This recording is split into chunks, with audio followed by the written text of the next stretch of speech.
Sociedade Espírita Irmã Rosália. Meu nome é Célia Maria Rei de Carvalho e eu fui convidada a falar um pouco hoje sobre o capítulo 5 de O Evangelho segundo o Espiritismo, que tem o título Bem-aventurados os aflitos. Vocês sabem que Allan Kardec foi o que estruturou toda a doutrina espírita em 5 livros. E quando ele foi trabalhar no 3º livro, que é o Evangelho, ele colocou nos 4 primeiros capítulos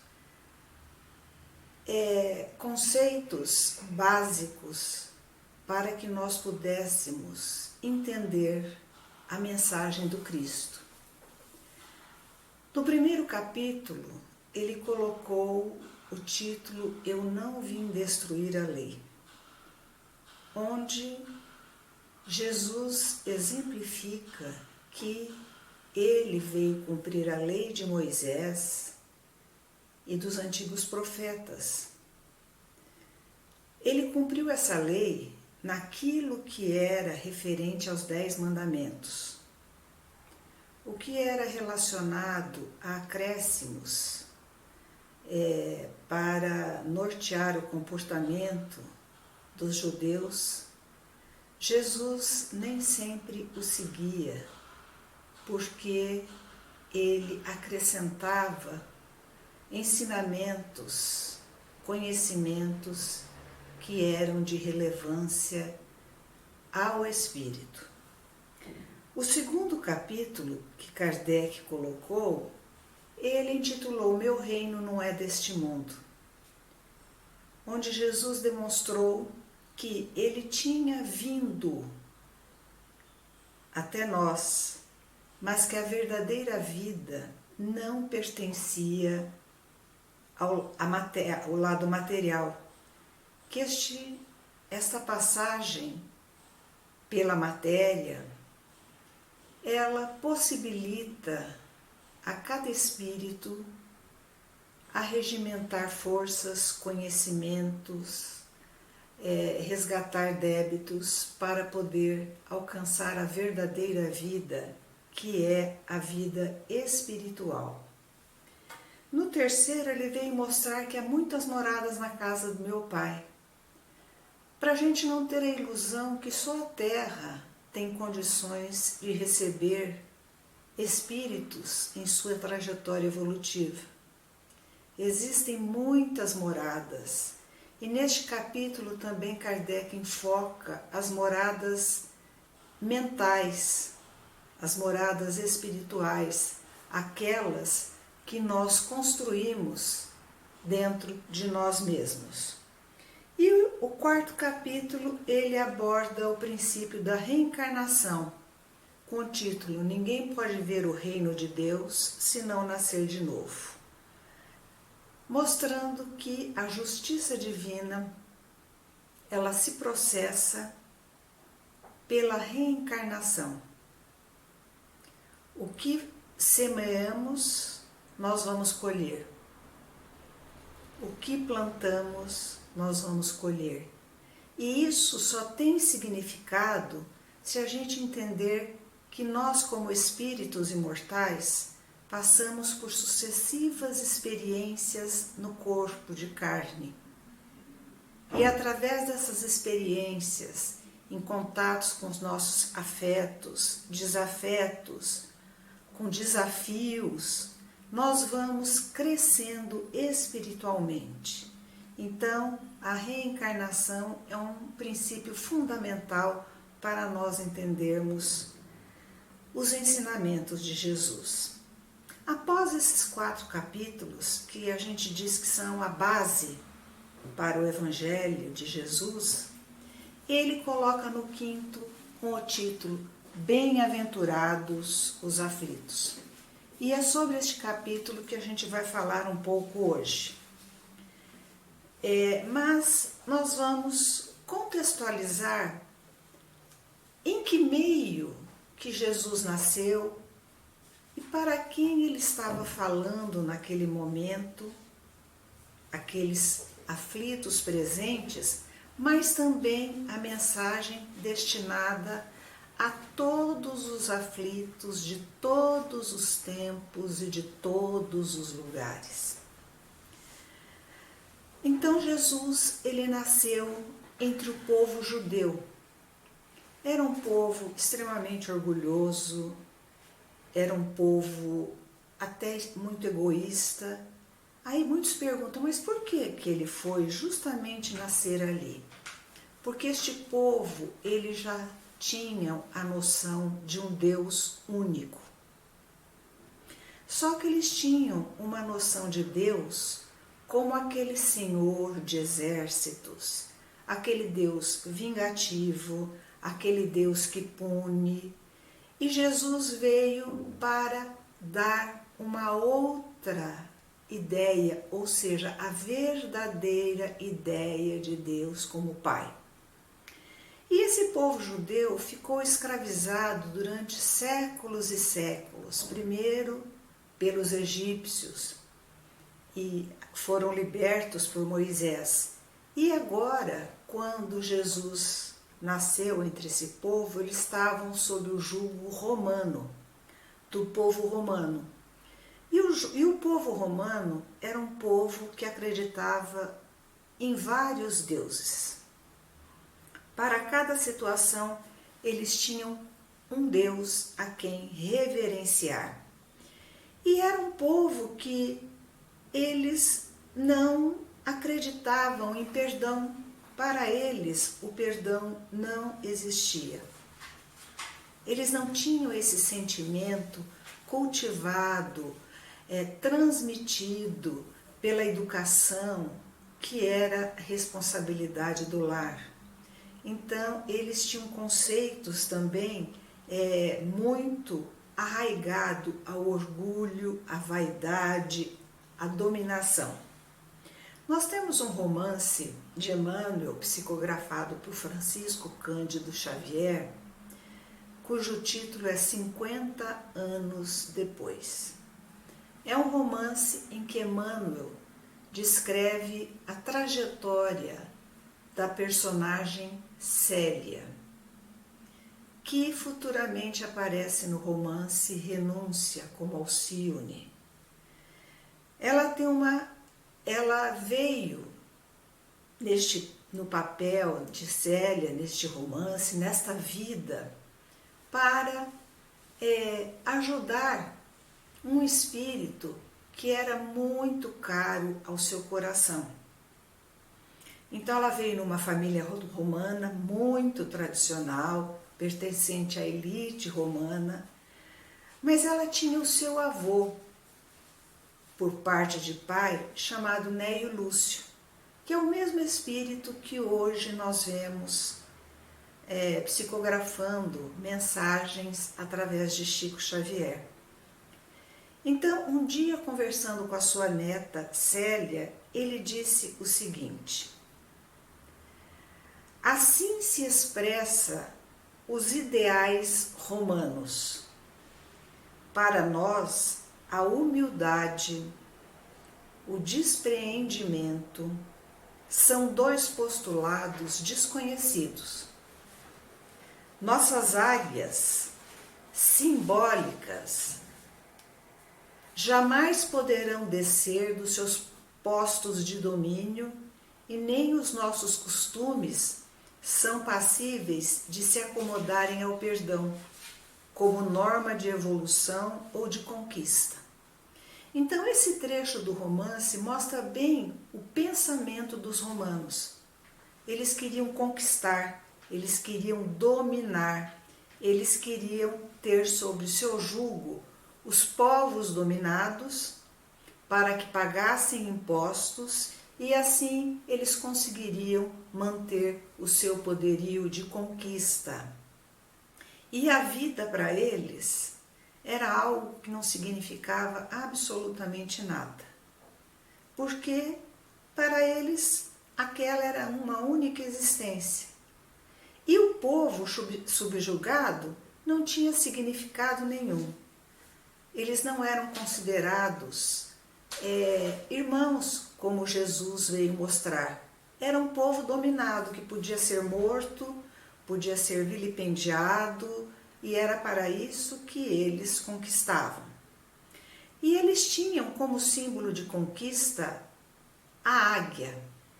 Então, quando a águia romana chegava, era o domínio deles sobre aquele território e aquele povo. Então, o povo judeu, além de ser espoliado pelo povo conquistador, que era o povo romano, de pagar altos impostos, eles também viviam sob o jugo da religião que professavam. Não pela religião em si, mas pelos sumos sacerdotes, que também cobravam dízimos, taxas, para que eles seguissem a religião, e também os amedrontavam através desse Deus vingativo e punitivo.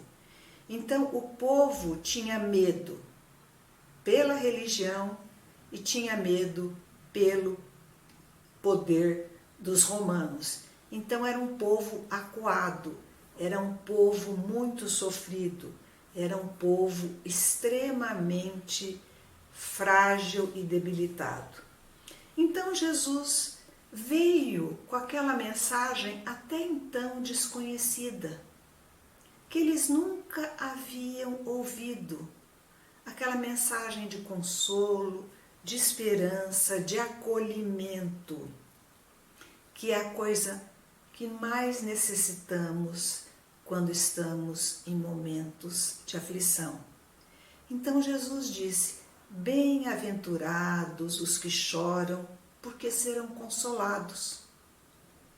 Bem-aventurados os que têm fome e sede de justiça, porque serão saciados. Bem-aventurados os que sofrem perseguição pela justiça, porque o reino dos céus é para eles. Vejam que mensagem de consolo para aqueles que estavam sofrendo perseguição, que estavam chorando, que tinham fome e sede de justiça. Mas ele continuou ainda neste seu sermão consolador. Vós sois bem-aventurados, vós que sois pobres, porque o reino dos céus é para vós. Vós sois bem-aventurados, vós que agora tendes fome, porque serão saciados. Vós sois felizes, vós que agora choreis, porque rireis. Essas passagens foram escritas por Mateus e Lucas. Nós também vamos encontrar, além disso, uma outra passagem de Jesus que ele traduz esse consolo, essa esperança. Vinde a mim, todos os que estáis cansados e oprimidos, e eu vos aliviarei. Tomai sobre vós o meu jugo, e aprendei de mim, que sou manso e humilde de coração, e encontrareis descanso para vossas almas, porque o meu jugo é suave e o meu fardo é leve. Vejam como essas palavras de Jesus trazem uma tranquilidade ao nosso íntimo, que continuamos sendo os aflitos do nosso tempo. Então, foi nesse cenário em que ele nos convidou para sermos bem-aventurados. Agora, bem-aventurados, quem são esses? Muitos dizem que bem-aventurado é aquele que é feliz. Mas o ensino de Jesus, o que ele veio nos dizer, é que essa felicidade que nós tanto almejamos, de paz de espírito, de tranquilidade, nós não vamos conseguir neste planeta que habitamos. Então, o bem-aventurado é aquele que luta para conseguir um estado de felicidade futura.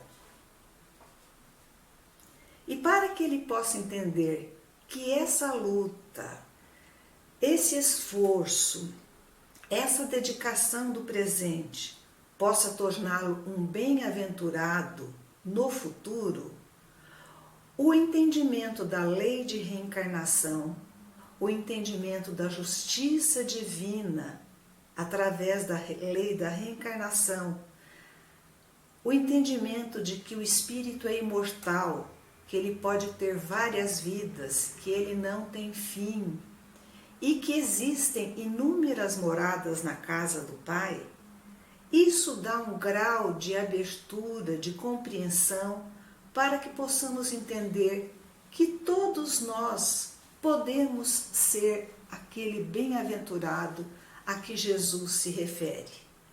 Neste momento nós somos os aflitos, mas se nós lutarmos, se nós enfrentarmos os desafios com doçura, bondade, com paciência, com resignação, com fé, nós vamos pouco a pouco mudando o nosso padrão vibratório e vamos transformando esse estado de aflição em um estado de paz.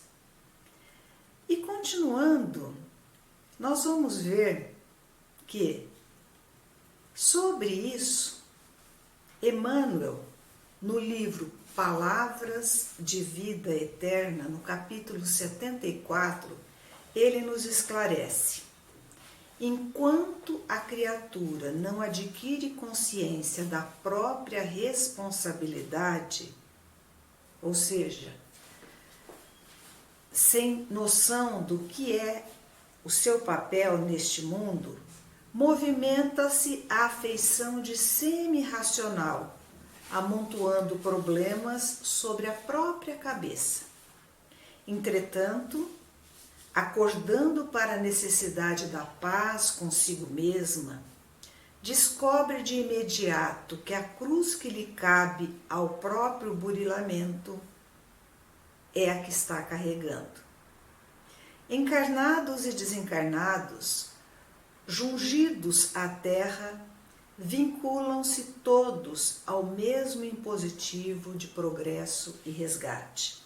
Então Emmanuel deixa muito mais claro, todos nós estamos sob esse impositivo de progresso e de resgate, de pagamento de débitos que adquirimos em vidas passadas. Se temos essa noção que hoje nós estamos quitando débitos, dívidas adquiridas, vamos começar a quitar essas dívidas e não fazer novas.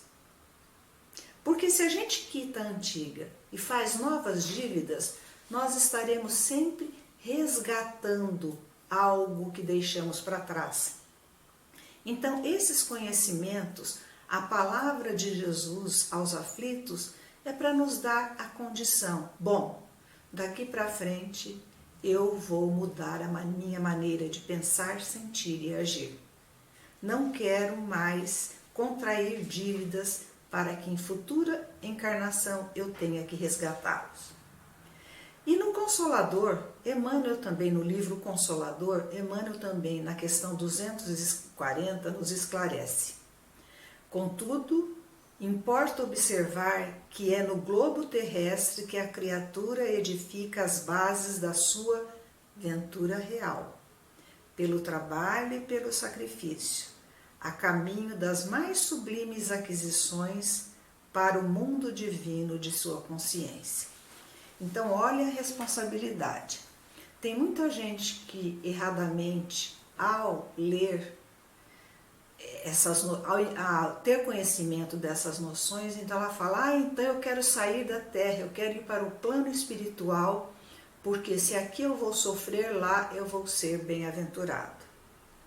No Livro dos Espíritos, nós temos muito claro que o espírito, a sua oportunidade de crescimento, de aprimoramento mais rápido é quando ele reencarna. Porque quando estamos no plano espiritual, nós vamos estar com aqueles que nos são afins, aqueles que pensam como a gente, que sentem como a gente, que agem como a gente. Então nós não vamos ter desafios, nós vamos estar entre iguais. Quando nós voltamos a habitar um corpo físico, nós vamos encontrar desafetos na forma de filhos, de marido, de esposa, familiares, mas também vamos encontrar os nossos queridos.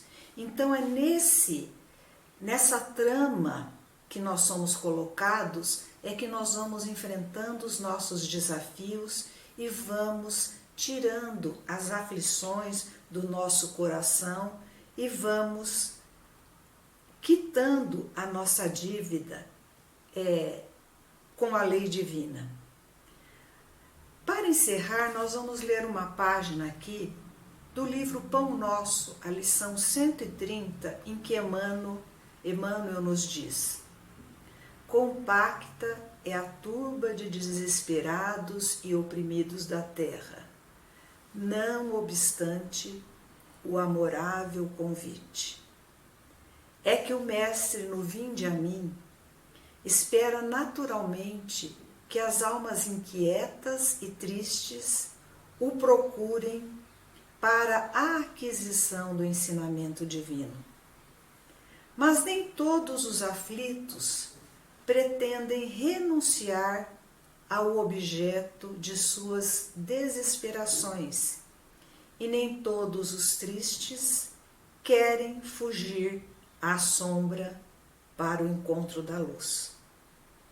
A maioria dos desalentados chega a tentar a satisfação de caprichos criminosos com a proteção de Jesus, emitindo rogativas estranhas.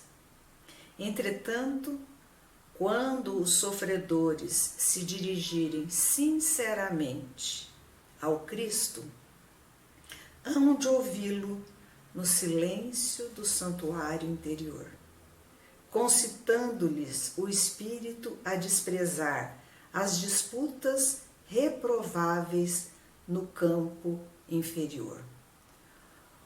Onde estão os aflitos da terra que pretendem trocar o cativeiro das próprias paixões pelo jugo suave do Cristo? Para esses foram pronunciadas as santas palavras: vinde a mim, reservando-lhes o Evangelho como poderosa luz para a renovação indispensável. Mas só para fechar, no livro Nascer e Renascer, no capítulo Bem-aventurados, Jesus diz: bem-aventurados os aflitos.